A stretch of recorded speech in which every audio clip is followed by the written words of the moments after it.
The rain was relentless that night. It hammered down in sheets, turning the city streets into slick mirrors. Julian Reyes gripped the steering wheel tight, heart pounding not from the storm, but from the urgency gnawing at his chest. He wasn't just driving home, he was racing against time. Just minutes ago, the call came in a car trapped in flames on the highway's edge, a woman screaming inside. Julian, a former firefighter, hadn't hesitated. He'd jumped into his worn pickup, adrenaline overriding every ache and fatigue his body tried to remind him of. As he neared the scene, the wailing sirens echoed around him. His mind raced through every drill, every lesson from years in the firehouse. He pulled over, rain splattering across his windshield, and sprinted toward the burning vehicle. Flames licked the night sky, smoke thick and choking. Without hesitation, Julian smashed the passenger window, the glass shattering like brittle ice. The woman inside was terrified, trapped by mangled metal and smoke filling the cabin. He pulled her out, coughing and shaking, but alive. That's when everything went dark. The crash happened so fast it stole his breath. A huge SUV barreling through red lights hit him hard on the driver's side. The impact crumpled the truck like paper, the world spinning out of control. Julian's last thought before blackness claimed him was a desperate hope that the woman was safe. Waking up was worse than any pain. The sterile whiteness of the hospital ICU pressed in on him, tubes choking his throat, a cold brace locking his neck rigid. Every inch of his body screamed in agony, a shattered spine, broken ribs, a femur fractured in pieces. The doctors' faces blurred as they spoke in hushed tones, words like paralyzed and long recovery hitting him harder than any blow. But the worst was the silence. No voices. No familiar footsteps. No family rushing in with tearful relief or worried questions. Just the beeping machines and the distant chatter of nurses outside the door. Days passed. No visitors. The only contact was a nurse's gentle, hesitant voice when he asked, "No one's here yet." When his mother finally arrived, it wasn't the reunion he'd imagined. Colleen, his stepmother, entered with icy composure, lips pressed, thin eyes avoiding his. Two siblings lingered near the window, Max, the ambitious businessman who had never liked Julian's reckless heroism, and Lily, the curious but cold-hearted younger sister who preferred headlines to family ties. Their presence was perfunctory, their smiles forced. Colleen brought grapes like some token gesture. Max cracked a joke about Julian finally taking a forced break from his job. Lily's gaze stayed glued to her phone, scrolling past his pain. 15 minutes later, they left. Julian's phone stayed silent. His boyfriend, Eric, came once, panic written across his face, but soon followed by a message that crushed harder than any fall. "I can't do this. I'm sorry." The weight of abandonment pressed down like the rain that night. Medical bills stacked up. The temporary disability barely covered rent. His pickup was totaled, the apartment unaffordable. He called his father for help, no answer. Left voicemails that dissolved into tears. A single text came back, "Get it together." By January, eviction notices piled up.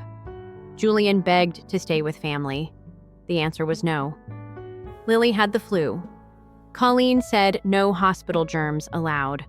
So Julian slept in his old fire truck engine, off to save fuel, wrapped in hospital blankets on the cold pavement outside an empty gym. The brace on his leg made comfort impossible. Crawling to public restrooms, scavenging coins for fast food fries every day, was a battle against a body that refused to obey.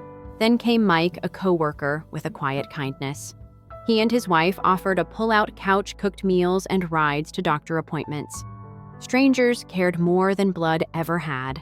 Julian's world shrank and grew all at once. A photo from Christmas surfaced online, Colleen. Max, Lily, all smiling, candles flickering the warmth of family he'd been deliberately excluded from. New Year's Day. Lily texted, "We didn't help because we didn't want to enable you." Julian asked if they cared. He couldn't walk, couldn't bathe, couldn't pay medical bills. "You're being dramatic," was the reply. A final call to Colleen ended with a block on his number. Something inside him snapped. Days blurred into panic attacks and numbness. If not for a quiet email from his old mentor, Mr. Whitaker, offering a small room above a garage, Julian might not have survived. The promise he made that night was simple: never ask for their help again. But that door didn't just close, it locked. And on the other side, the silence waited. Waking up every morning was a reminder: pain limitations and the heavy silence of a life unraveling.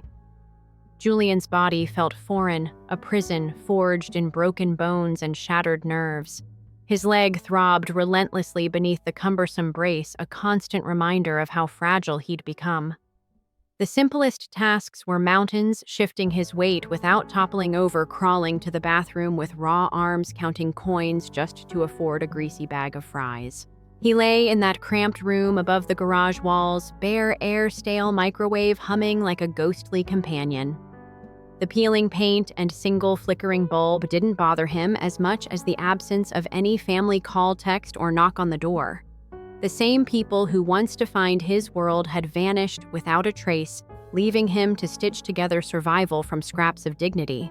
Julian's phone sat silent most days, a black mirror reflecting his isolation. When it did buzz, it was usually a rejection or a cold reminder: eviction notices, medical bills, or a terse text from his father. "You need to grow up," one read.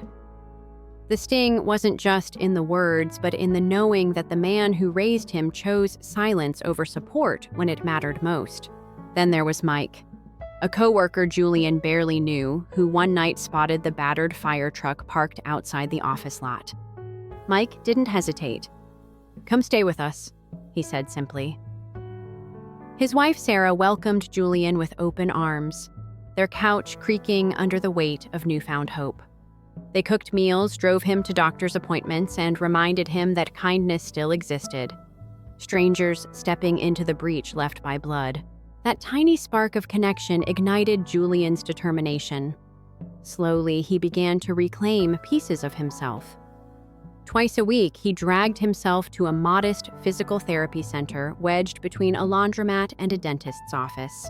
Sessions started with stretches that felt like torture and ended with balance drills that sent his vision spinning. The first time he stood without assistance, his leg wobbled like a fragile paper tower ready to collapse. Pain blurred his sight, but he showed up every session, no excuses. This was his battleground. Back in the garage room, Julian's nights were long and quiet. Without a kitchen, meals were canned soups heated in the microwave, eaten cold over a cracked laptop screen. He threw himself into freelance design work, logos, website edits, branding, anything that could pay rent.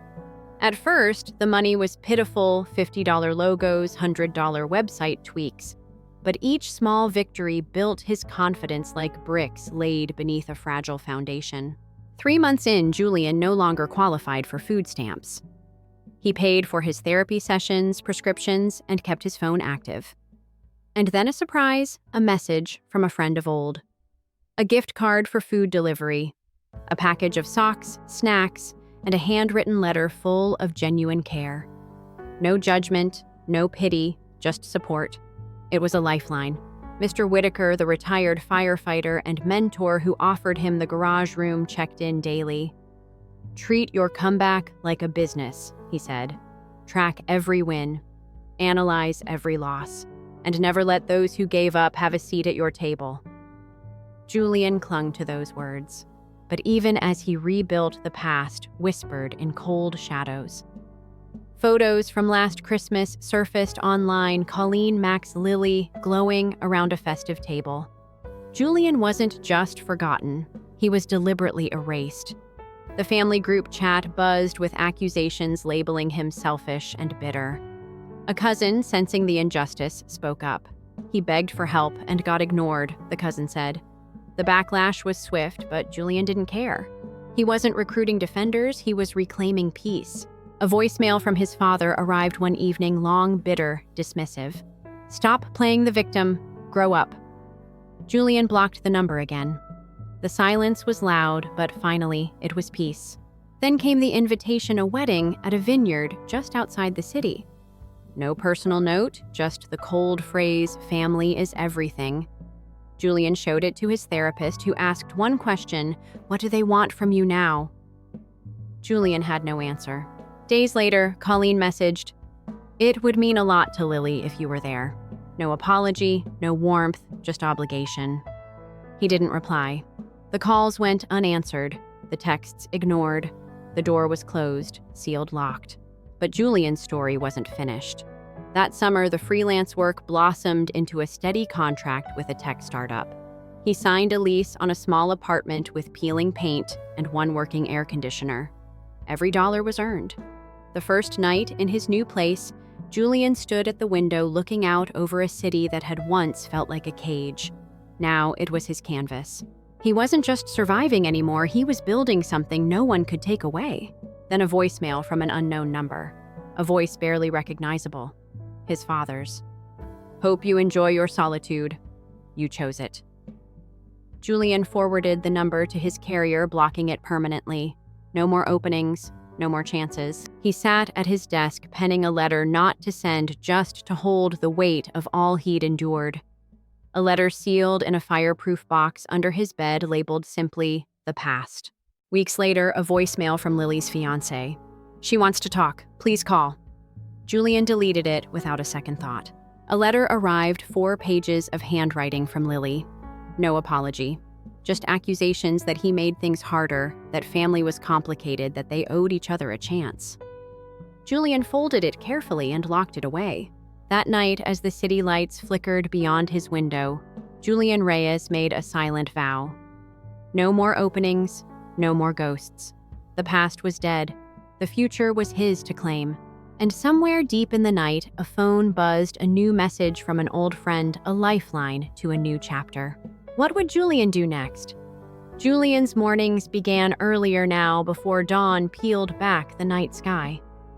The cold hardwood floor pressed against his bare feet as he shuffled to the small desk by the window, cluttered with sketch pads, a laptop, and empty coffee mugs. His body was still aching, every movement a reminder of what had been broken, but his mind was sharper than ever. The sterile silence of the garage room had been replaced by the hum of possibility. The startup contract was steady, a lifeline that stretched beyond mere survival. Julian spent hours perfecting designs for adaptive medical devices, each one inspired by his own struggle to walk again. It wasn't just work, it was a mission. Every curve, every hinge, every button had meaning. He envisioned people like him left to fend for themselves, finally getting tools that didn't feel like a punishment. But the night wasn't without its shadows.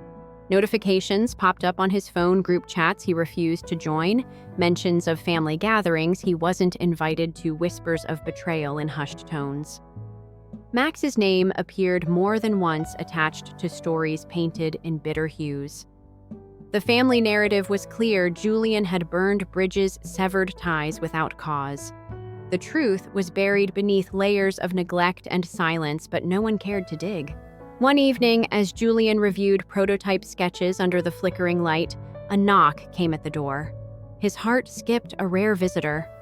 Opening it, he found an old firefighter friend, Marcus, someone who had retired after years on the line. Marcus carried a worn box heavy with memories. "I heard you were back on your feet," Marcus said quietly, eyes full of respect. "Thought you might want this." Inside was a battered helmet, Julian's own cracked but intact, and a faded photo of their crew, smiles caught frozen in time. The gesture was simple but profound, a symbol that someone believed in him when the rest had turned away. Julian clasped the helmet, the weight grounding him in a way no words could. Days later, a package arrived with no return address. Inside was a letter from Lily, the first genuine communication in months. She wrote about regrets, the weight of silence, and a desperate hope to bridge the chasm between them. The letter trembled with emotion, but Julian's hands stayed steady. He read it twice, folded it neatly, and placed it atop the fireproof box labeled "The Past." Julian wasn't ready, not yet. Trust was a fragile thing, shattered by years of neglect and betrayal. Work began to take over more of his life. The tiny apartment with its peeling walls and buzzing air conditioner transformed into a creative lab. Julian built a 3D printer from salvaged parts, tinkering late into the night, printing prototypes, testing materials. The sounds of whirring gears and the faint smell of melted plastic became the soundtrack of his comeback. Physical therapy sessions grew tougher. His legs trembled under the strained muscles burning with effort, but every step, no matter how shaky, was a victory. The therapist, a woman named Dr. Simmons, pushed him gently but firmly. "You're not just rebuilding your body, Julian. You're rewriting your story." Outside the apartment, the city pulsed with life, unaware of the quiet battle waging within these walls. Julian often gazed out the window at the skyline, a mix of steel and glass reaching for the stars, a symbol of dreams built on hard work and resilience. Yet he felt the sting of the American dream's dark side, the loneliness of rebuilding without roots, the harsh judgment from those who expected him to simply bounce back. One night, scrolling through his phone, Julian stumbled upon an online forum dedicated to injury recovery. Stories poured in of loss, abandonment, and hope. He connected with a small group of men and women who, like him, faced broken bodies and fractured families. They met twice a month at a local community center, sharing struggles without judgment, offering advice and empathy. Joining them was a turning point. For the first time, Julian found not just support, but purpose. He shared his designs, his failures, and small wins. His voice, once silenced, became part of a chorus of resilience. But just as he started to feel grounded, the past resurfaced with a cold jolt. A thick envelope arrived, stamped and official-looking. Inside was a formal notice from an attorney representing his father's estate. His father had suffered a stroke, was in critical condition, and the letter asked whether Julian would act as medical power of attorney. The paper felt heavier than any physical brace. The man who abandoned him now wanted control. Julian's mind raced through memories, nights alone in the hospital, unanswered calls, harsh texts. The betrayal wasn't just in absence. It was in the assumption that Julian would forgive and shoulder responsibility. He called his lawyer, voice steady despite the turmoil. "There's no legal obligation. I want a formal refusal drafted." The lawyer's tone was professional but firm. "Unless you sign, you're off the hook." Days later, Lily sent another letter, pleading urgent but still no apology. "Dad needs you. It's not about the past. It's about doing what's right." Julian folded the letter with deliberate care. Right and wrong had been twisted beyond recognition in this family. A message from the hospital nurse reached him discreetly. His father was incoherent, asking for his son. Julian's heart clenched, but he stayed firm. He had a choice, he whispered to himself. When I needed him, he chose silence. Now I choose the same. That night, Julian lay awake, the city lights casting fractured patterns on the ceiling. His body ached, but his spirit was unbroken. The past had tried to define him. Now he was writing his own chapter. The phone buzzed, another message, this time from an unknown number. The voice was cold, unfamiliar. "You won't get what you're expecting. They never wanted you back." Julian swallowed, hard eyes fixed on the dark screen. What would he do next? Julian's world had shrunk to the size of his apartment and the occasional buzz of his laptop. Every inch of that cramped space told a story, his resilience etched in faded blueprints pinned to the walls, half-finished prototypes stacked on shelves, and the worn-out chair where he spent countless nights chasing deadlines. The fluorescent glow of his desk lamp was the only light he trusted these days, flickering softly as if sharing the weight of his journey. The nights were the hardest. Julian lay awake, body aching, mind restless.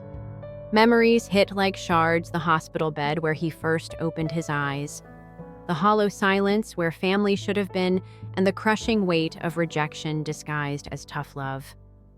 It wasn't just abandonment.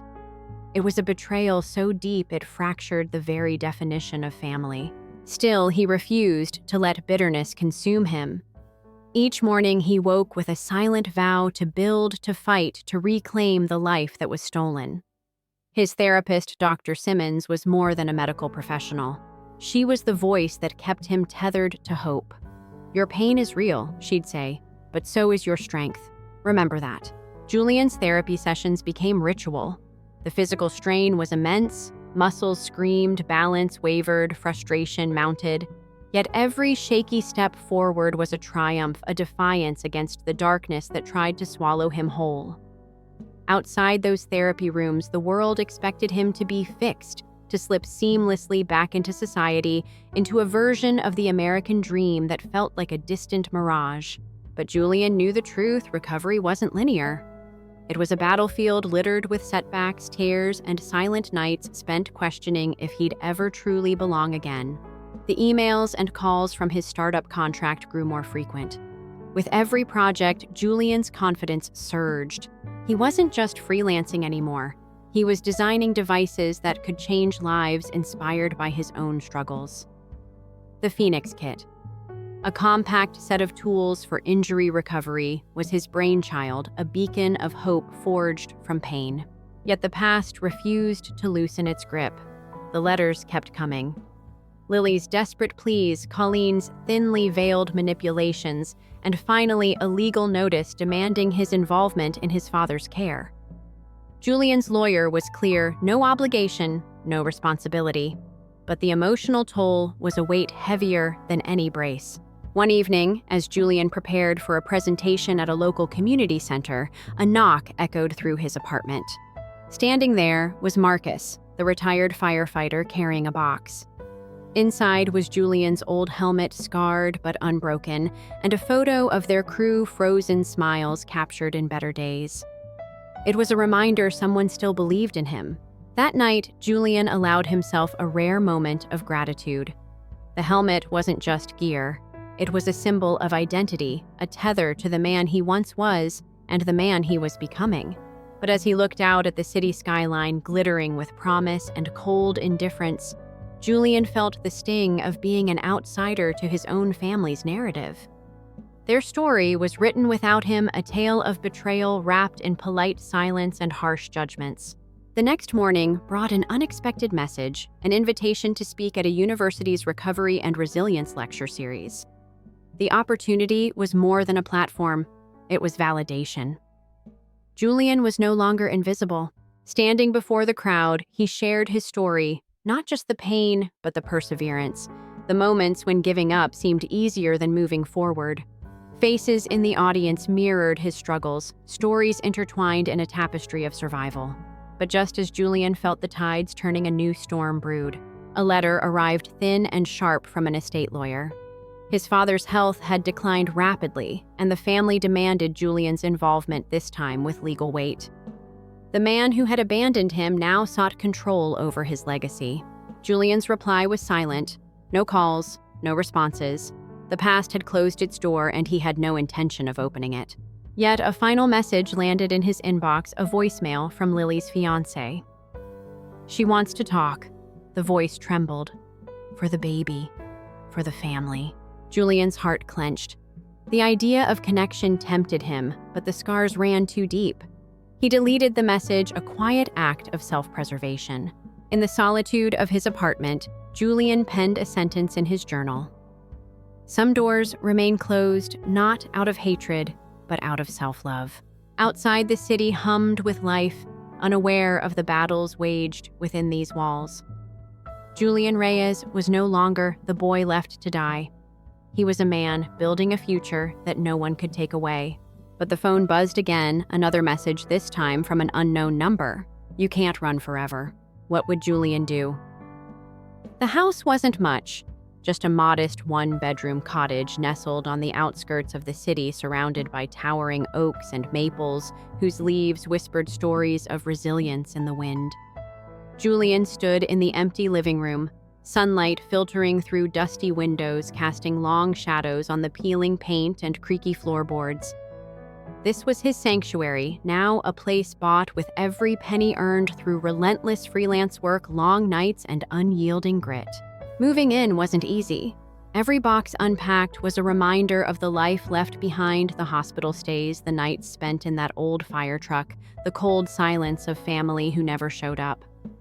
But with each nail hammered and wall painted, Julian reclaimed a piece of himself. The cottage wasn't just a home. It was a symbol of rebirth, a testament to what could rise from ruin. Work flourished. The tech startup extended his contract into a full-time remote position with benefits, health, dental, stock options, even paid vacation. For the first time since the crash, Julian felt a steady rhythm in life. He bought a proper desk, stocked the fridge with fresh food, and set up auto-pay for his bills. No more scraping by, no more borrowing. Every step forward was a declaration of independence. But the shadows of the past were never far behind. One afternoon, as Julian was restoring the kitchen, scraping old wallpaper, installing new cabinets, a letter slipped through the mail slot. The envelope was thick, cream-colored, embossed with an official seal. Inside was a legal notice his father had suffered a stroke and was in critical condition. The letter asked if Julian would be willing to be listed as emergency contact or next of kin. The paper felt heavy in his hands, heavier than any brace or scar. The man who had watched him suffer in silence, who had refused calls and blocked numbers, now wanted responsibility. Julian's fingers trembled, but his resolve hardened. He contacted his lawyer immediately. "No," he said simply. "He lost that right the moment he abandoned me in the hospital." The lawyer nodded, preparing a formal letter of refusal. It was the closure Julian needed, but the letter was only the beginning. Days later, another message arrived from Lily. This time, the tone was desperate raw. She wrote about the mounting hospital bills, the rehab costs, the burden none of them had anticipated. She begged Julian to help, pleaded that it wasn't about the past anymore, but doing the right thing. Julian read the words twice before deleting the message. The betrayal was too fresh, the wounds too deep. There was no room for mercy, not yet. Late one night, Julian sat by the small fire pit in his backyard, the flames dancing shadows across his face. The stars overhead seemed distant cold, like the family that had turned their backs. But in the fire's glow, Julian found clarity. Forgiveness wasn't weakness. It was a gift he wasn't ready to give. The phone buzzed again, an unknown number. This time, the message was chilling. "You'll regret this. Blood is thicker than water." Julian stared at the screen, heart pounding. The past was trying to pull him back to drown him once more. But Julian wasn't the same man who had been left for dead. He stood, eyes fierce, and whispered to the night, "I'm done running." Then the unexpected happened. A knock at the door. A cousin Julian hadn't spoken to in years stood on the porch, hesitant but genuine. "I heard about everything," the cousin said. "I want to make things right." Julian's breath caught. Was this the chance for closure or the start of another battle? He didn't answer immediately. The night stretched on heavy with possibility and uncertainty. What would Julian choose? The morning sunlight slipped through the curtains, casting soft shadows across Julian's living room. The quiet was almost sacred, a stark contrast to the chaos of the past years. Today felt different. The weight of every struggle, every betrayal, every sleepless night seemed to converge into a single moment of clarity. The cousin who'd shown up days ago wasn't just a messenger. His presence stirred old memories, tangled feelings Julian had long buried. Over coffee, they talked awkwardly at first, then with a cautious honesty. The cousin confessed to hearing distorted stories from the family rumors painting Julian as the villain who chose isolation. But he saw through it all. "You didn't burn bridges," he said quietly. "They built walls and left you outside." Julian listened, heart tightening with a mix of relief and pain. Family wasn't just blood, it was trust, respect, and shared history. His family had abandoned all three. But this moment wasn't about forgiveness. It was about closure. Still, the past clawed at him. The legal notices, the cold voicemails from his father, the desperate pleas from Lily. Now a mother to a baby boy they claimed Julian should know. The tangled web of duty and resentment pulled at him, threatening to unravel the peace he fought so hard to build. Work became Julian's refuge. The Phoenix Kit was no longer just a prototype. It was gaining traction. Clinics and rehabilitation centers expressed interest, and Julian's designs began transforming lives. People who, like him, had been written off but refused to give up. His personal trainer pushed him harder each session, a battle against his body's limits. Muscles that once trembled now held steady. The cane gave way to tentative steps, and soon Julian walked unassisted across his apartment, feeling the ground beneath his feet in a way that was almost foreign. One evening, Julian stood on his new back deck, the warm glow of string lights above casting a gentle halo. He held a glass of whiskey, the scent sharp and familiar. Music played softly from a speaker nearby, mingling with the rustling leaves. It was a scene of quiet triumph, no family, no old ghosts, just him and the life he'd built. But then the phone buzzed again. Another letter from the estate lawyer. This one official and final Julian was cut out of the will, left with nothing. No inheritance, no acknowledgement. He folded the letter slowly, the words sinking deep. The family's message was clear. They wanted nothing to do with him, not now, not ever. Julian didn't respond. He didn't need to. Weeks later, a hand-delivered envelope arrived at his door. Inside was a small package, a baby onesie, and a card that read, "Your nephew deserves to know his uncle." No signature, no apology. Just another attempt to draw him back into a story he had long rejected. Julian stared at the package, the weight of history pressing down. He walked outside the cool night air wrapping around him and dropped the onesie into the fire pit. Flames swallowed the fabric smoke, rising like the ghosts of a past he refused to carry. He turned away from the fire and back inside, closing the door on everything it represented. That night, Julian wrote in his journal, "Love is earned, not owed, and I choose to protect my heart." But just as peace seemed within reach, the phone rang a number he didn't recognize. The voice on the other end was cold, unfamiliar, and chilling. "You think you're done? This isn't over." Julian's hands clenched the receiver. The past had one final move. What would he do next? The morning light filtered softly through the curtains, illuminating Julian's face as he sat quietly at his kitchen table. The weight of the years pressed lightly on his shoulders now, not as a burden, but as a testament to battles fought and won. His hands trembled slightly, a faint echo of the injuries that had once threatened to define him, but his spirit burned steady and bright. Months had passed since that final chilling call. The noise of the past had faded into a distant hum, replaced by the steady rhythm of a life rebuilt. Julian's Phoenix kit was gaining recognition, helping others who faced the same fight. His story was no longer whispered in shadows, but shared openly, inspiring many to reclaim their own strength. Yet the ghosts of family still lingered, letters unopened, calls, ignored, a silence thicker than any barrier.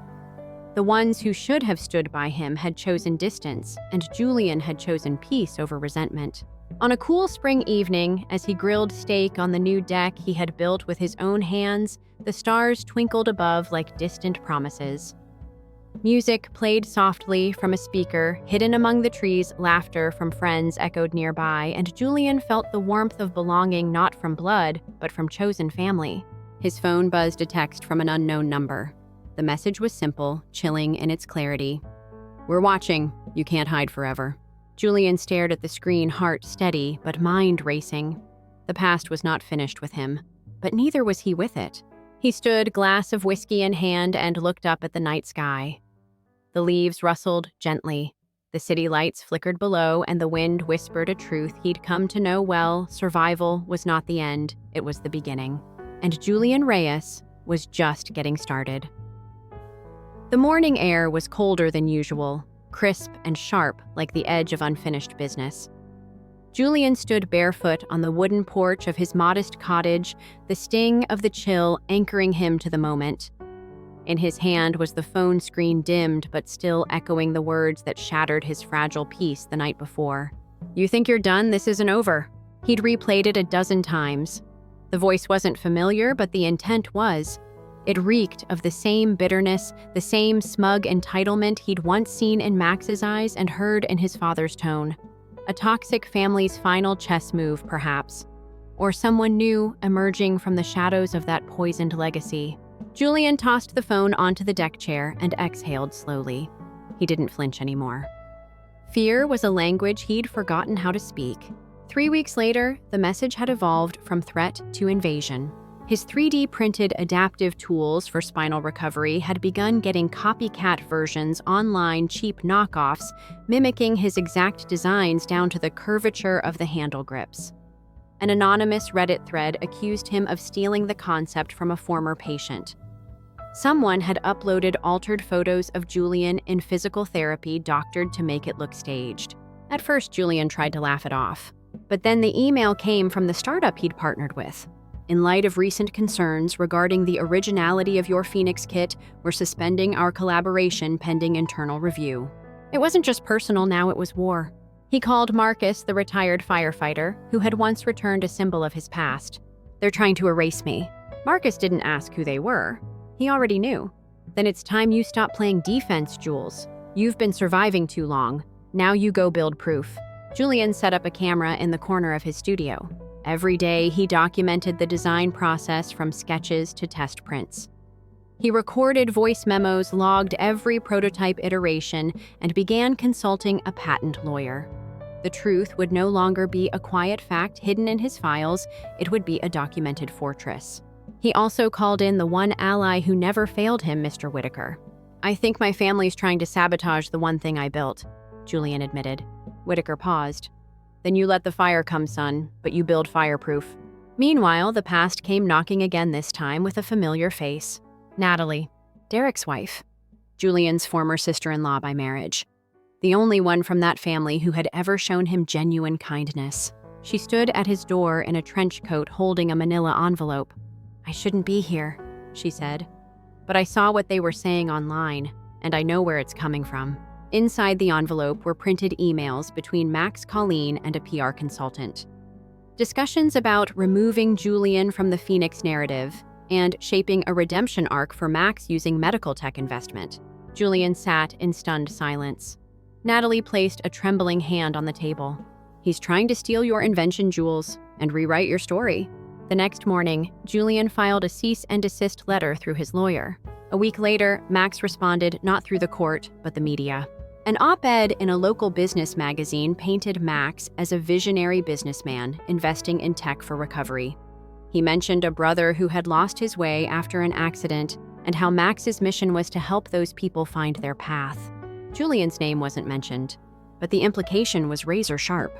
That week, a podcast invited Julian to speak not about the scandal, but about the system. About how people with injuries often face social abandonment, legal indifference, and economic sabotage. Julian accepted. And for the first time, he spoke not just as a survivor, but as a disruptor. The episode went viral. Emails poured in from other survivors, from startup founders, even from a venture fund. They didn't just want to donate, they wanted to back him. I don't want to be saved, Julian said to one investor. I want to scale what saved me. They offered him a studio. He declined. I'll build it my way, brick by brick. One night, standing over his fire pit again, Julian pulled out the last unopened letter from Lily.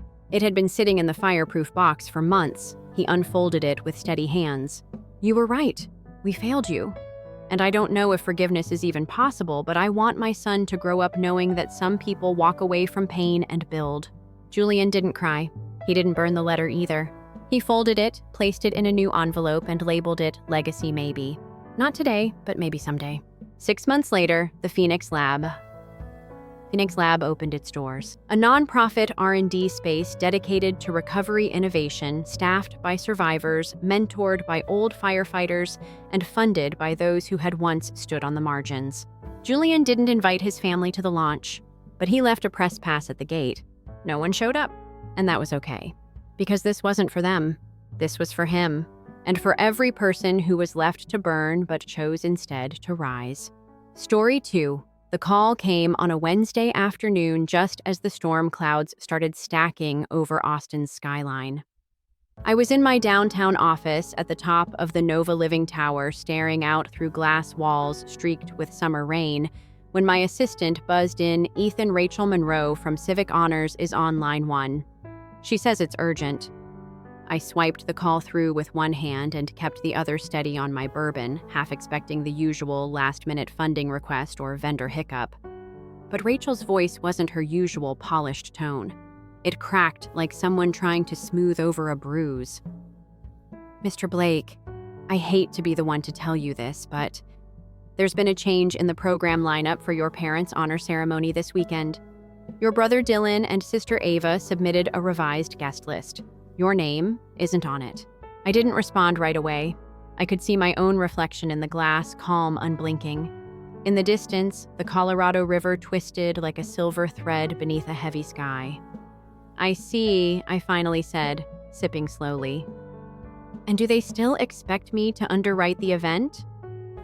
Rachel hesitated. "They assumed your sponsorship through the Summit Circle Foundation was confirmed. The venue catering, even the private transport shuttles. They're all already in contract." A small humorless laugh escaped my lips. "And yet I'm not welcome to attend," Rachel exhaled. I didn't know how else to say it. They positioned it as keeping the celebration focused on recognized contributions to community health and service. That was code for Dylan's Cardiac Surgery Awards and Ava's glossy America's Wellness Family brand neatly sanitized, curated perfection. "They think you're still running a property thing, don't they?" she added gently. "They don't know about Nova." "They don't know anything," I said, standing up and walking toward the vintage Globe bar in the corner. "They see the Bronco I still drive and assume I peaked in undergrad. They never asked." Rachel's voice dropped. "Do you want me to proceed with the event?" "No," I said. "Cancel everything." She stammered. "Sir, we're just days out. And every contract you have is through subsidiaries of Nova Experience Network," I reminded her. Venue Skyward Hall, owned by Echo Bridge Properties. Catering Cloud9, culinary AI run operating under Novatech Hospitality. Decor lighting guest logistics, all mine. I gave her 10 seconds to breathe that in. "I'll have my legal team send over formal withdrawal. No explanation necessary. Just tell them plans changed." I ended the call and stood there, rain crawling down the glass like threads of thought I couldn't unwind. They didn't know. Not that I had quietly built an empire of smart resorts, sustainable retreats, and next-gen living spaces. Not that Forbes had featured me under the silent billionaire 6 months ago. Not that I'd been funding Ava's entire influencer studio lease through a shell LLC, or that Dylan's precious hospital was kept afloat by a quiet buyout during a bad fiscal year engineered by me. But the moment that stuck with me wasn't even the uninvite. It was that they didn't flinch, asking me to foot the bill, still expecting me to be useful while being invisible. I poured a second drink, no ice. The whiskey burned all the way down. My phone buzzed again, this time a FaceTime request from Dylan. I let it ring out. Then came Ava's name. I watched it flash across the screen like a pop-up ad I couldn't skip. Then my mother, Mom, home. I closed my eyes. Not yet. Instead, I turned and walked across the room to the sideboard, unlocking the top drawer. Inside was a small walnut box lined in navy felt. I opened it and picked up a tarnished gold pocket watch, worn but still ticking. My father had given it to me at graduation back when he still thought I might go into medicine or law like Dylan. I'd told him I was going into architectural software focusing on modular wellness housing. His response: "So, like prefab trailers." He had laughed. I'd smiled, folded the watch into my palm, and never corrected him. Now I pressed it to my chest and murmured time to reset the clocks. By the end of the day, every vendor contract linked to the honor ceremony had been terminated. Skyward Hall was now offline for the weekend. The press release I drafted through my media team was cold and clean. Due to unforeseen scheduling conflicts, Nova Experience Network will no longer sponsor the July 6th Civic Honors Gala. Nothing personal, nothing loud, just withdrawal. But I wasn't done. That night, I stood barefoot in my kitchen, dark roast brewing as my head of security. Mateo dropped a thick manila envelope on the island counter. "As requested," he said. Breakdown of the last 5 years. Financial support, asset coverage, indirect investments, all tied to family. I flipped through the pages. Dylan's Foundation Gala covered via venue subsidy. Ava's wellness retreat video shoots shot entirely at Nova Ranch properties under assumed names. My parents' lakefront home refinanced through a blind trust I managed. Over $2.3 million spent, without a single thank you. I leaned back, watching the steam rise from the mug. "I want a second folder compiled," I told Mateo. "But this one's curated, selective, the kind of information that answers their future questions. Because they will come asking." Mateo nodded. "Controlled transparency. Got it." As he left, I sat alone in the quiet. My house overlooked Lake Travis, still as glass moonlight dancing on its surface.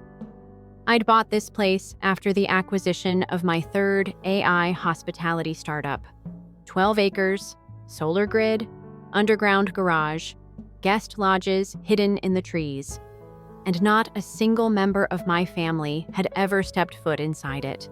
They didn't even know the address. The next morning, just after sunrise, I opened my inbox to a subject line that said, "We need to talk." It was from Ava. 5 minutes later, one from Dylan, "Call me now." And then the one that stilled my hand on the mouse from Dad, "Urgent." I clicked it. One line. "Your mother is in tears. What happened with the event? Please call." I didn't. Not yet. Instead, I opened a new calendar invite and typed 5 words that would change everything. Private gathering, July 6th, Nova Ranch. Only 20 names on the list. Not one of them Dylan, Ava, or my parents. And that was when the storm outside finally broke open. Thunder cracked. My phone started vibrating again. And I just watched it buzz across the counter as the guest list started to fill. The messages didn't stop. By Friday morning, my phone had racked up over 20 missed calls, 5 voicemails, and a growing thread of texts from my family, each more anxious than the last. I didn't answer a single one. Not out of spite, but out of clarity. For once, I was letting the silence do the talking. That afternoon, I sat in my home office overlooking the back gardens of Nova Ranch, my fingers tracing the edges of the pocket watch again, its ticking louder now than any ringtone. Mateo entered quietly, carrying 2 folders. He set them down on the leather inlay of my desk. "Per your request," he said. "Folder A, full record. Folder B, just enough to tell the truth without burning the house down." I picked up Folder B and flipped through it. Selective receipts, investment records under the Nova Trust property agreements. A few screenshots of Ava's studio lease, Dylan's hospital stabilization loan, and the refi contract for my parents' lake house, each with signatures that never once included my name. I closed the folder and nodded. "Deliver these," I said, "by hand. Dylan, Ava, and Dad. No explanations, just a note that says, 'Since you've asked what happened, here's what happened.'" Mateo smirked. "They're not going to like it." "That's the point," I replied. "It's not about what they like anymore. It's about what's real." By evening, I could feel the fallout starting. Dylan was the first to call. His voice had that clipped, surgical edge he always used when he felt cornered. "Ethan, what the hell is this? You're telling me you're the reason Memorial West didn't shut down last year? You bought into the parent company?" I didn't respond right away. I let him hear his own breathing. Then I said, "No, I didn't buy into it. I bought it outright, quietly. Through Cascade Partners. You were performing surgeries in a building I owned. Why wouldn't you tell me that he snapped? Because if you knew, you'd have turned it into a press event. I didn't want gratitude. I wanted that hospital to survive. That's it." He was quiet for a moment. Then, "So you canceled the honor ceremony to punish us?" "No," I said calmly. "I canceled it because I finally realized you don't get to take my support and erase me at the same time." An hour later, Ava's call came in. She sounded more stunned than angry. "Ethan, are you serious?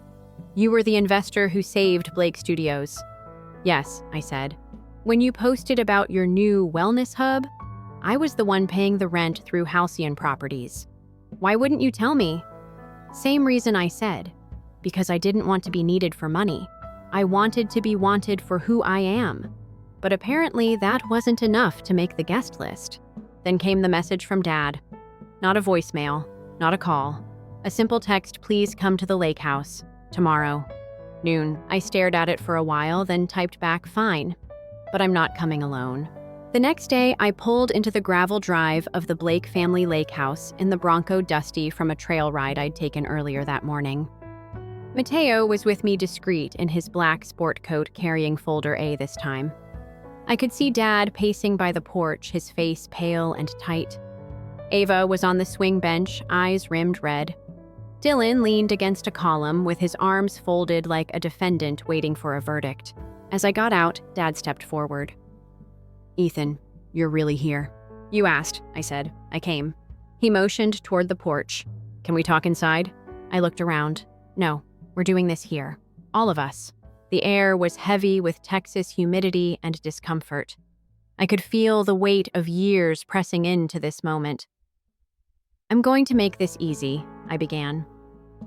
You asked why the ceremony collapsed, why the vendors pulled out, why the gala disappeared overnight. You assumed it was a tantrum. It wasn't. It was exposure.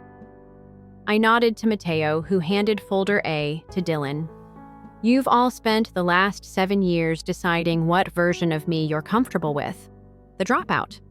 The guy with some quirky startup. The little brother with potential who never quite measured up. But none of you ever asked what I was actually building. You just decided it didn't matter. Dylan opened the folder. I watched his face tighten as he flipped through the documentation, asset maps, investment trails, real estate holdings. Ava leaned over his shoulder and gasped quietly. Dad's voice cracked. Why didn't you tell us? Why would you hide all this? Because I wanted your respect before your praise, I said. I wanted to matter without needing to out-earn or outshine anyone. I didn't need applause. I needed to not be erased. Ava stood up. We didn't mean to erase you. We didn't know how to understand you. Her voice trembled. You've always been so independent, like you didn't need us. I didn't need help, I said softly. But I did need family. There was a long silence. A hawk circled high above the trees, casting a slow-moving shadow across the lawn. Dad sat down heavily on the porch step. So what happens now? I looked out at the lake, then back at them. Now, we establish boundaries. You don't get to edit me out of your lives and still benefit from my resources. You don't get to cherry-pick what version of Ethan you want in the room. I took a breath. But I'm not closing the door, just changing the locks. Then I reached into my pocket and held up the watch. This, you gave it to me, Dad. Said it belonged to your father. Told me to carry time with pride. I opened the lid and let them hear the tick. Well, time's what I gave you. Years of it. Quietly, patiently. Maybe now it's time you gave something back. Dad nodded slowly, shame softening his features. What do you need from us? Not money, not attention, just honesty. And if there's going to be healing, it starts with showing up. No scripts, no spotlight, just presence. I turned back toward the Bronco. And by the way, there is still a celebration happening. Tomorrow, but not at City Hall. Not with mayors and media. Dylan frowned. Then where? I paused one hand on the door handle and looked back at them. At my home, Nova Ranch, an intimate gathering, 20 people, no speeches, just stories, vows, and the people who've always seen Mom and Dad for who they are. Dad blinked. You're still doing something even after. You're still my parents, I said. And I still believe you deserve to be honored. Just not like that. Not by pretending we're perfect. Then I got in the Bronco, started the engine, and drove away, leaving them staring in stunned silence as the dust rose behind me. Tomorrow they'd have a choice: show up real or stay invisible. And something in my gut told me, not all of them would choose the same. The morning of the gathering, the sky above Nova Ranch was brushed in soft apricot light, the kind of dawn that made you feel like the world was still figuring out how to begin. I stood on the veranda, coffee in hand, staring out across the lake as a heron skimmed the surface. The guest list had been finalized the night before. 2 of Mom's childhood friends from Houston, Dad's old Air Force buddy, the retired librarian who'd taught Ava to read before kindergarten, and a handful of folks who'd stayed connected to our family not out of obligation, but because they actually liked us, flaws, mess, and all. No press, no platform, just people. The estate staff moved with quiet precision, setting up tables beneath the arbor where wisteria vines curled like ribbons of lavender above the guests' seats. A small trio of string musicians was doing a sound check in the garden, their melody weaving softly with the breeze. At the heart of it all was the spot I'd chosen for the vow renewal, a wide, circular clearing between 2 ancient cedar trees where the sun broke through just enough to catch the shimmer of the floral arch being constructed from scratch by a local artist. I'd chosen the setting intentionally natural, imperfect, alive. At 10:42 a.m., my event coordinator buzzed me through the intercom. Guests arriving in staggered waves. "Mr. Blake, do you want to greet them personally?" I hesitated. "Let me know if any Blakes show up first." She paused. Noted. At 11:14, the gate camera lit up with a black SUV slowly making its way up the driveway. The license plate matched Dad's. I watched from the upstairs window as the vehicle rolled past the guest cottages, coming to a full stop in front of the main house. The engine cut. For a long moment, nobody got out. Then the driver's door opened. Dad stepped out in a navy suit tie slightly askew. He looked up at the house like he was seeing it for the first time. A few seconds later, Mom emerged, adjusting her earrings with a hand that trembled just enough to make my throat tighten. Ava and Dylan followed, walking slower. No entourage, no camera phones, just them. They came. I met them at the front door. Dad extended a hand. "This place, it's something else." "It's home," I said simply. We didn't hug. Not yet, but something softened. Inside, I gave them the briefest tour, no flex, no monologue. Just the great room with floor-to-ceiling windows that framed the water like a living painting, the kitchen where the personal chef was already prepping hors d'oeuvres, and the private study where a single item rested on the mantel, the old pocket watch. Mom noticed it immediately. Her eyes flickered with recognition, then guilt. She didn't say anything. As we moved toward the garden, Ava slowed beside me. "Ethan," she whispered, "I didn't sleep last night. I kept hearing your voice. The part where you said you didn't need applause, just not to be erased. I didn't answer. I let the weight of it hang there. Can I help today?" she added, almost shyly. I brought my camera. I turned to her. "You want to photograph the renewal?" "If they'll let me," she said. "I want them to see how I see them, not staged, just them." I nodded. "Ask Mom. Let her choose." Ava walked over to Mom and knelt beside her, showing the camera gently like a peace offering. I saw Mom's hand curl around Ava's. She nodded. 1 hour later, the ceremony began. The chairs were full. The music soft.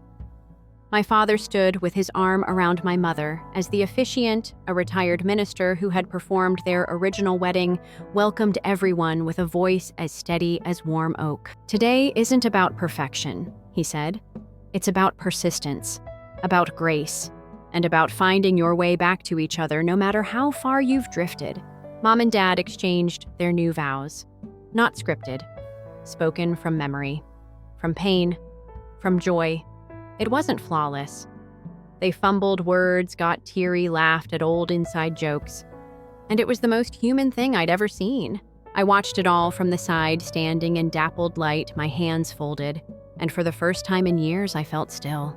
Then just as the officiant prepared to close, Dylan rose from his seat holding a glass. "Before we end," he said, voice uncertain, "I want to say something. To my parents, but also to Ethan." The crowd turned. I didn't move. For a long time, Dylan began, "I thought success came with titles, with awards, with press coverage. And I thought Ethan had stepped away from all that because he couldn't handle the pressure.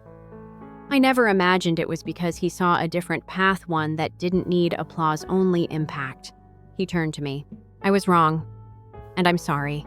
Not just for how I judged you, but for how I let Mom and Dad believe something smaller about you for so long." The words hit like a wave against old stone. Slowly, I nodded. A few claps echoed. Then more. No thunderous standing ovation, just enough to say, "We hear this, we see this." As the guests made their way to the dining terrace, I walked back toward the house to check in with the kitchen. Ava trailed behind me, camera still in hand. "Ethan," she said softly, "I have a confession." I glanced back. "Even when we thought you were struggling, I was jealous of you. You seemed free, like you didn't need to perform for anyone. And now, I get it. You were doing what you loved even when nobody understood." I stopped walking. "And what do you love, Ava?" She blinked. "Photography, always have." "Then stop renting your identity," I said. "Build it." She smiled, tears brimming. "I want to learn from you.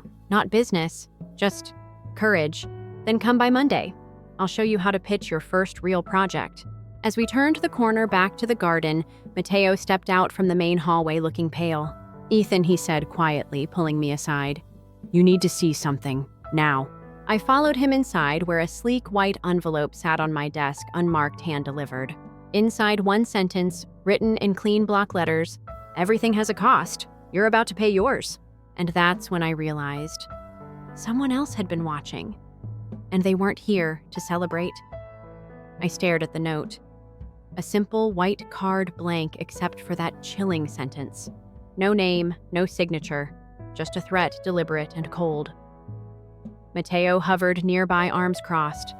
It was slipped in through the side gate, same one the florist used earlier. No footage, no delivery on record. I nodded slowly, my mind already racing. Get eyes on every access point. Lock down the ranch. No guests leave without passing through security. He was already moving before I finished the sentence. Outside, laughter echoed from the garden. My family and guests were clinking glasses, trading stories, none of them aware that something had just shifted beneath our feet.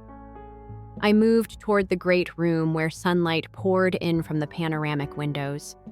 For a second, I saw my own reflection in the glass, tense, calculating a man whose celebration was suddenly a chessboard. I dialed my cyber investigator Lynn in Austin. I just received a direct threat. I need a trace on a physical note, no digital trail. Can you run handwriting analysis and see if it matches anyone in the database? Already on it, she said. Send me a picture of the card. And Ethan? Be careful. Something about this feels personal. It did feel personal, and I had a sinking suspicion who might be behind it. I returned to the celebration just in time to hear my father giving a soft toast. We've made mistakes, he was saying, but we've also been given the rare gift of seeing those mistakes clearly and trying again. That's what today means to me. He raised his glass.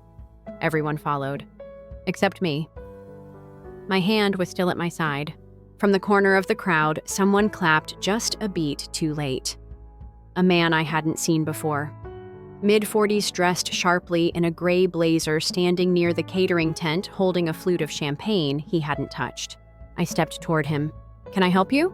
He smiled slowly, eyes cool. Beautiful place you've built here, Mr. Blake. Hard to believe someone like you started out with nothing but a B&B and a student loan default. Something in his tone prickled. Who are you? Name's Cole Rayner. I'm with Tri-Coast Development. The name hit like ice down my spine.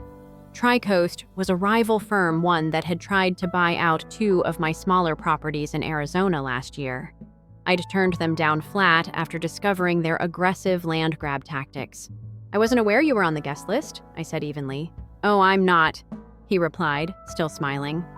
But I go where opportunity is, and I thought today might be a good time to have a conversation. I folded my arms. This isn't a negotiation table. It could be, he said. See, here's the thing. You've spent years building Nova Holdings in the shadows. Smart move, staying quiet. But word's getting out. Investors are sniffing around, board members are asking questions, and frankly, Ethan, you've made a few enemies without realizing it. I know exactly who I've pissed off. Do you? He said, raising an eyebrow. Because someone's been leaking your portfolio bit by bit. And they're not just targeting you. They're targeting the people you've supported. My heart thudded. Who? Your sister's lease? Your brother's hospital board? Your parents' mortgage lender? All 3 are under review for compliance irregularities. You think that's coincidence? I stared at him, my stomach twisting. You're bluffing. Check your inbox, he said. I sent you a courtesy package. Let's just say, your anonymity has expired. He set his champagne down untouched and walked away into the wisteria path like nothing had happened. I returned to my study, ignoring the rising warmth of the party outside. My phone buzzed an email from an anonymous server. I opened it. Scans of legal inquiries? Tax discrepancies filed under Ava's business. An anonymous whistleblower alert to the Texas Medical Licensing Board naming Dylan in a conflict of interest claim. A pending audit request against a financial institution tied to my parents' refinancing. All sourced, all connected, all traced back to me. That was the play. Not to attack me directly, to bleed the people I'd protected, to make them question my help, to isolate me again, only this time with legal fallout and broken trust. I sat at my desk, shoulders rigid, the note from earlier still resting near the watch. My phone buzzed again. A new message. This time from Lynn. We traced the paper stock to a vendor in San Diego. Specialty print house used by exactly one corporate client in the last 6 months Tri-Coast. Then another buzz. A message from Ava. Ethan, something's wrong. I just got served. I froze. By who? I texted back. No reply. My chest tightened. This wasn't just corporate warfare. It was a vendetta. And I wasn't the only one bleeding for it. As I stood and reached for my keys, my reflection in the glass caught my eye again. Not just the successful brother, not just the disappointment-turned hero. Now I was the target. And I had no idea how deep the knife was going to go. I rushed out the door, phone in hand, heart pounding. I dialed Ava on speaker as I climbed into my truck. The call rang 5 times before it went to voicemail. I tried again. Nothing. My mind raced. The threat, the legal documents, the timing. This wasn't random. Ava was being used to get to me, and they knew exactly where to strike. As I sped through the winding roads out of the ranch, I texted Lynn. Ava's been served. I'm on my way to her loft. Pull traffic cam footage near 6th and Maple timestamp last hour. Look for black sedans or SUVs. The streets blurred past as memories flooded in Ava at 7 building forts in the living room. Ava, at 17, snapping photos of wildflowers, saying she'd never do something as boring as business. And me too busy proving I wasn't a failure to notice how far we'd drifted. I arrived at her place. Her car was there, but the lights inside were off. I knocked hard. No answer. I took the emergency key from the garden gnome, still the same spot she thought was clever in college, and let myself in. She was sitting on the floor in the kitchen, back against the cabinet's papers scattered around her like snowdrifts. Her camera sat on the counter untouched.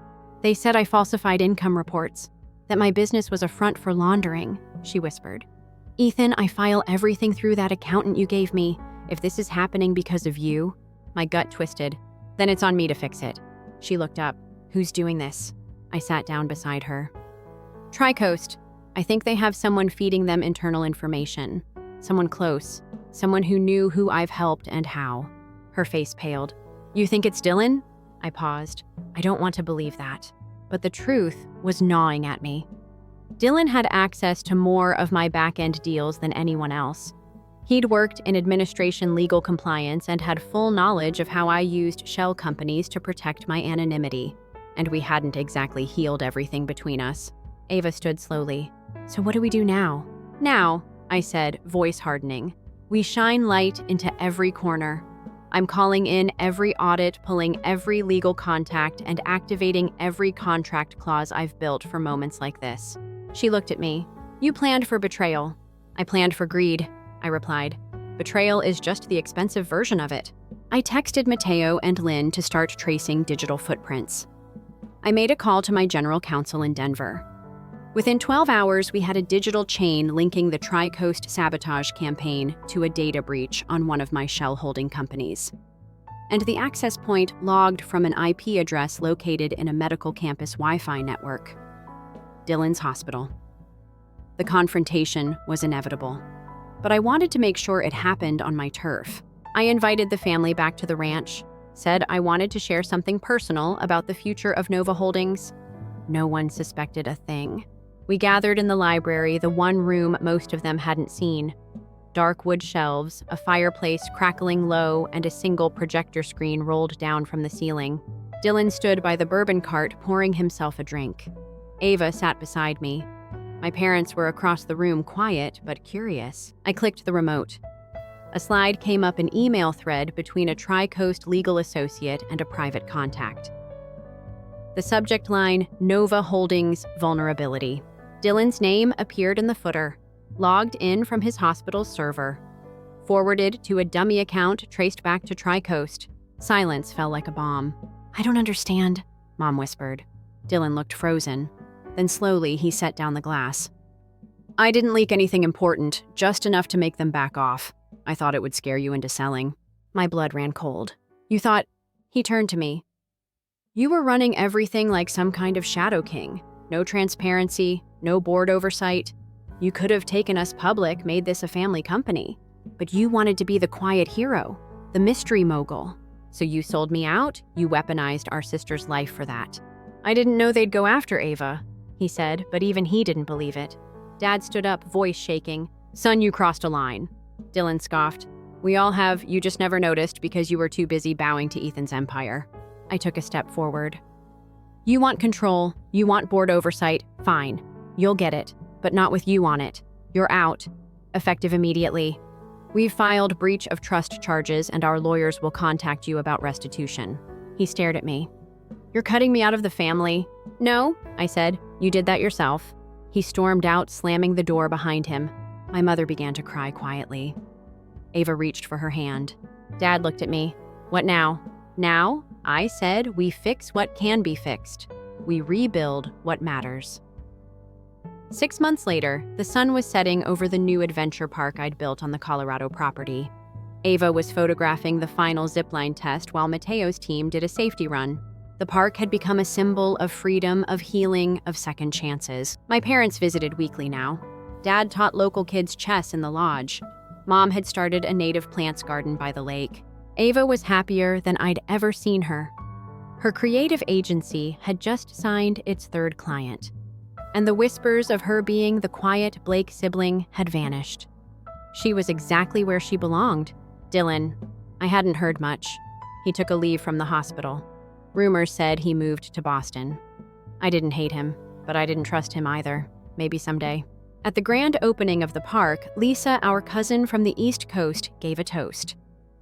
To Ethan, she said, the brother who proved that loyalty isn't about applause, it's about who shows up when the storm hits.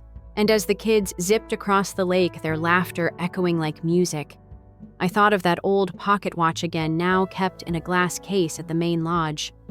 A reminder that time doesn't heal all wounds, but it gives you the space to. And if you're lucky, it gives you a chance to write the ending yourself. The sound of kids laughing outside faded into background static as I closed the study door behind me. Mateo remained silent, standing near the windows, watching the road that wound up to Nova Ranch's southern ridge. We both knew what that envelope meant, but neither of us wanted to be the first to say it out loud. This isn't just a warning, I said, finally, voice low. This is the beginning of a move. Mateo nodded, his fingers twitching near the small comms device in his coat. We've locked down the perimeter, but whoever got in earlier knew the blind spots. They've done recon. I sank into the leather chair behind my desk and opened my laptop. The files Cole Rayner referenced were real, and they were spreading.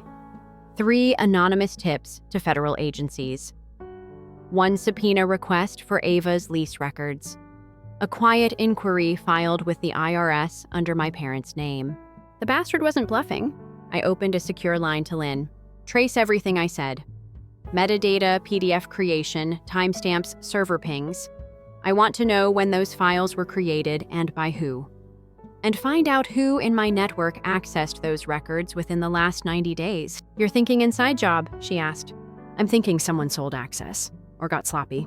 Lynn's typing filled the line. I'll prioritize files linked to Dylan's old credentials first. I paused.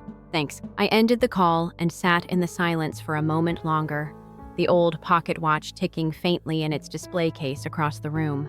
By Monday morning, the first official notice landed a compliance audit on Novatech Hospitality's hiring practices. Not unusual unless you knew the timing. And the fact that 3 of my AI-run culinary teams were entirely remote, making them perfect targets for labor code scrutiny. This wasn't a random audit. It was surgical. I flew to Austin that afternoon under the guise of a press meeting for a new Nova Living initiative. In reality, I was meeting with an old contact, Ellis Danner, a retired DOJ consultant who now did private investigations. He owed me a favor from years back when I helped his daughter pay off medical school without ever revealing who I was. Ellis looked older than I remembered, but his mind was as sharp as ever. They're not just coming after you, Ethan, he said, scanning the files I handed him. They're building a profile of you as a shadow monopolist, the kind that buys influence under the radar. That story writes itself. Hero or villain depends on who leaks first. And you think they'll go public? They're baiting you, hoping you try to spin it. Any public statement becomes admissible positioning.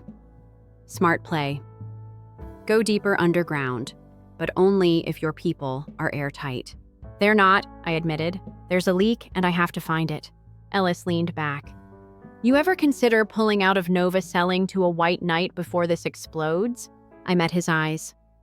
I didn't build all this just to hand it over to someone who thinks philanthropy is a tax shelter. Nova was supposed to be different. Ellis shrugged.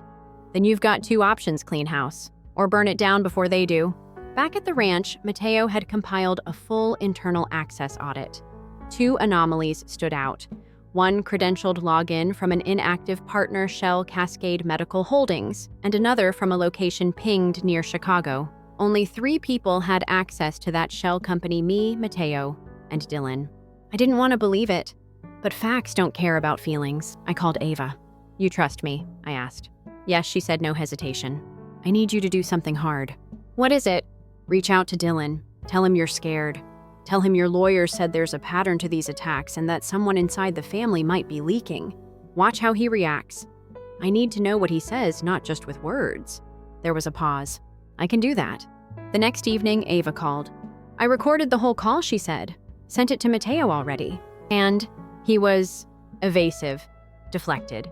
Said it's probably just some bad luck. Then he asked if you were thinking of stepping down from the board. Said maybe it's time you passed the torch. My gut sank. Send me the file. We're moving to the next phase. By Friday, Lynn confirmed Dylan's old credential was used in a forced override during an internal sync with Tri-Coast's acquisition servers. A backdoor was created weeks ago before the vow renewal, before the ceremony. He'd been planning this while pretending to reconcile. I issued a cease and desist through legal channels. Then I made a call to Tri-Coast's lead investor. This is Ethan Blake. I'd advise you to check the FTC conflict disclosures your development division just buried. There was silence. Then you have no proof. I will. And when I do, I won't go to court. I'll go to Forbes, and I'll bury every one of your shell buyouts under SEC scrutiny. That weekend, Dylan called me. You made your point, he snapped. No, I said coldly. Not yet, but I will. You think you're righteous? You built your empire in the shadows just like them. I just played the same game. No, I said, voice firm. You played a dirty one. I just made mine invisible until it mattered. That's the difference. Then what now? You want me to apologize? No, I replied. I want you to disappear. 2 months later, Tri-Coast was under federal investigation for acquisition manipulation and corporate espionage. Dylan had resigned from his board position and relocated to Europe. Cole Rayner had gone dark. No one knew where he resurfaced. And Nova still standing, still quiet, still mine. We rebuilt the systems, publicly. We opened up the governance. Ava now leads the Nova Arts and Design Initiative focused on sustainable cultural housing. My parents attend the community breakfasts every second Sunday. We still don't hug, but we sit at the same table. As for me, I've moved further into the background. Less spotlight, more legacy. That pocket watch now rests on a new plaque in the guest lodge. Time doesn't just tell, it teaches. And I've learned, forgiveness is a choice. But protection, that's a promise.